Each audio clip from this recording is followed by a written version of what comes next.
While I did spend the afternoon invading Jason's privacy, unfortunately, our next fact does not have a Twitter feed, and indeed went on her website on the UCL page, and of all the websites of all the academics tonight, it had the least words that I understood. So I could not introduce her in any particular way, other than say that I'm sure she's going to be absolutely fantastic, and you must now give her all of your love. So without any further ado, please welcome your second act of the evening, the wonderful Sarah Wiseman, ladies and gentlemen.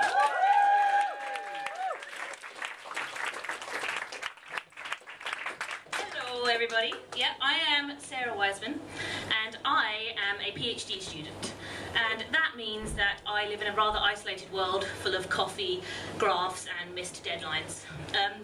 Now I'm pretty used to people not being interested in my work. I research the way people interact with devices, and specifically how people enter numbers on these devices, which is research that only really a mother could love. But the other day, someone from the actual real world tried to contact me and find out about my research, which was incredible. Okay, I'm going to tell you the story about this. So, it happened that I was out of the office, and then I received a text from my supervisor that simply said, "Sarah, have you been talking to the press?" Yeah, that's an ominous text to receive from your supervisor, isn't it? It turns out that a journalist had been calling my work phone to try and get in contact with me. Now, rather than wanting to hear about the sleazy kiss and tell story with Brian Cox, she was interested in my research, which, if you ask me, is probably the more shocking story. So anyway, I got in contact with her on the phone, and after a quick series of calls, this appeared in a national newspaper. There we go. Check that out, that's my name in a national newspaper. And what's more, no longer am I a lowly PhD student. Oh no, I'm a scientist now. Check that out. Which is pretty good. This is a national newspaper and everyone knows I'm a scientist now. Which bastion of truth and knowledge did this appear in? Yeah, the Daily Mail. It's not so great, is it? And actually, the quote itself, "Customers who make mistakes are not idiots." Yeah, idiots is a really technical term that we like to use in the field. It's lame. It's lame, I know.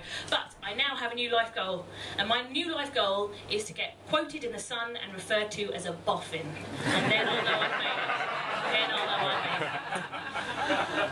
So, well, I mean, at least the headline could have been something like this if it was normal Daily Mail reporting. And I'm glad I avoided that one. So, as you can guess, I like studying errors, and I'm very big on error research, which actually sometimes makes me quite a bad friend. A few months ago, one of my friends broke up with his girlfriend. Normal story. She had gone out, got drunk, slept with someone else. You know how it goes. But he was all like, "Oh, but she said it was a mistake. She said it won't happen again." And I'm like, "No, you have to dump her. Because what she's just done there is label a slip error as a mistake. And if she can make that type of error with error terminology, then who knows what else she's capable of." That didn't go down all too well, I have to say. I'm going to help you out, though, and help you be a better friend. So let me tell you the definition of a slip and a mistake. So a slip is where you know what you want to do, but you execute it wrongly. So that's like, you know, your classical Freudian slip of where you think of one thing, but you say your mother. Yeah, that's a good joke. It gets better, stick with me. Okay, so, and a mistake error, on the other hand, is where you execute it perfectly well, but the plan that you have was wrong to begin with. So an instance of that is where you think it's appropriate to lecture your friend on error terminology when he's going through some severe emotional trauma. Okay, let's talk about examples of error. I have a question for you. What do bar charts and data about medical errors have in common? The answer is, I'm about to try and make a joke about both of them. Yeah, it's getting exciting. So, I'm going to show you some charts from a BMJ journal article on patient record keeping in the NHS. It's pretty sexy, so calm down, front row, okay?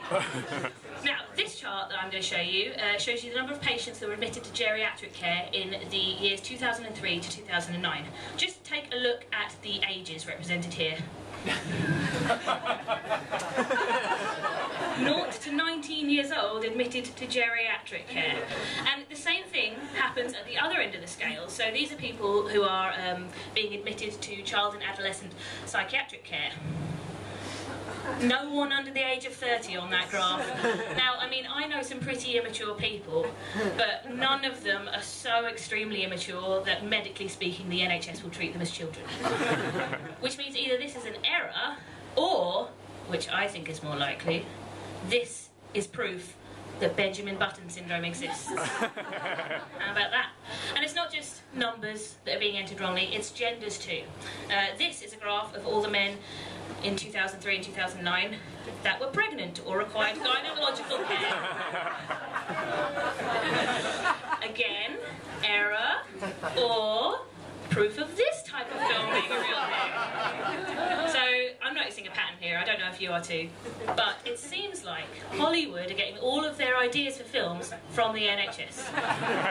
In which case, my prediction for this Christmas's blockbuster, How the Grinch Stole the NHS. I know that Lansley is not in charge of health anymore, but his face is funnier when superimposed on a dog. And incidentally, if the PhD doesn't work out, I'm pretty much definitely going to be a graphic designer after all. Okay, so those errors were funny, and hopefully no one got hurt. But sometimes errors can cause problems for people.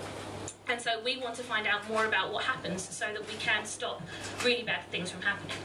And it's really quite hard to study error because, well, for two reasons, right? In the lab, if you study error, there are two reasons that you don't want to do it. One, it's quite hard to get people to make really realistic and natural errors in a lab environment that are ecologically valid and realistic and generalisable to the real world.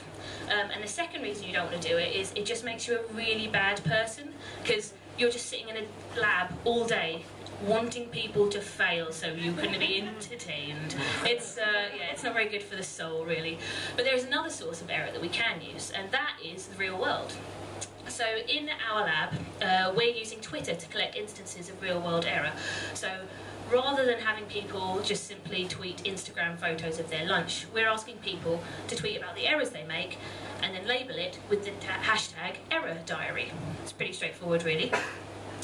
And that way, our website, errordiary.org, will collect all these instances of everyday slips and mistakes, and then voila, we have this perfect database that we can analyse and research. And also, it's really funny just to read about all the ways people do stuff wrong. Let me show you my number one favourite error diary entry we've got, and that is, it's a really simple, subtle one, right? Instead of getting error diaries, sometimes we get error dairies. Okay, now either cows are starting to tweet about mishaps in the workplace, or this is a pretty hilarious example of a meta-error about error. That's pretty exciting, isn't it? Okay, no, we can actually use this. I can actually tell you some useful things. I can get you some useful advice from Error Diary.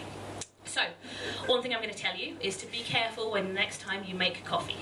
That isn't a threat, I am just telling you what the most common topic is that we find on Error Diary. We collect loads and loads and loads and loads and flipping loads of errors relating to coffee. We get people making omission errors where they forget to put the coffee in the kettle in the first place. You don't put it in the kettle. That's an error in itself. You get people making repetition errors where they add 2 spoons of sugar because they forgot they already put one in, or action activation errors where they pour orange juice in their coffee rather than milk. Loads of stuff. Like, it's an absolute minefield of error is coffee making. Okay, so next time you're at the espresso machine at work, don't be surprised if you see me in the corner making notes, okay? It means you're in an experiment and you're about to make an error. Okay, so what are some tiny things that we have learnt from Error Diary? That was a tenuous link to the theme of the evening, by the way. Some tiny things we've learnt. 1, cows should not be allowed to tweet whilst at work. That's not right. And 2, we really need to hook academics up with a permanent caffeine drip to avoid certain catastrophe. Okay, and the thing that I'm going to leave you with tonight is a request. Okay? The next time that you do something really stupid and embarrassing and no one is around to see it, tweet about it. Okay? Add the little hashtag, and then we'll collect it, and we'll all have a really good laugh at your expense. And also for, like, science or something. I don't know. Thank you very much, everybody.